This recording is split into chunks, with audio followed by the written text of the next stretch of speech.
I looked at it and I thought, did this just happen?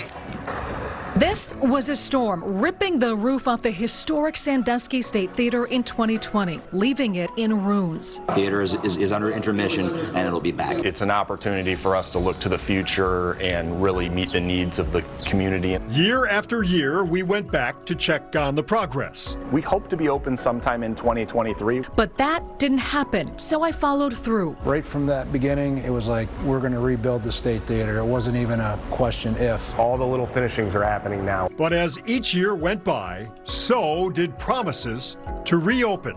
We have some buttoning up to do.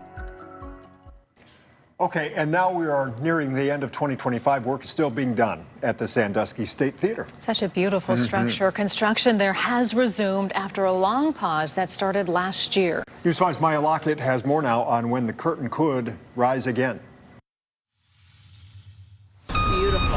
After a year-long pause, construction resumes at the Sandusky State Theatre. We're just thrilled to get the construction process restarted after the terrible disaster that happened nearly 5 years ago, where a windstorm came through the auditorium here and literally knocked everything down. I previously reported the theater was set to reopen in September 2024, but construction hit a couple bumps in the road. A project of this magnitude, certainly we've hit some struggles, but in working through restoring this incredible historic building back to the way that it looked in the 1920s when it was really originally built. One of the struggles was a contractual issue with the theater's general contractor.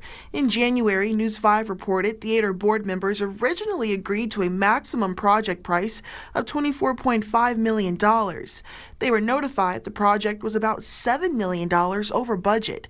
The contract dispute is now in mediation. We were able to invoke our rights to call the performance bond based on the contract, and that process is working itself through currently. 2 weeks ago, the new contractors from JGJ began their road to the finish line, starting with the drying phase project. So the drying phase project's goal is to close in the second venue expansion area on the south and west ends of the theater. That specific section remained exposed to the elements since last summer, so it is important for them to close up the space before the winter comes. So we don't have any further damage to the theater.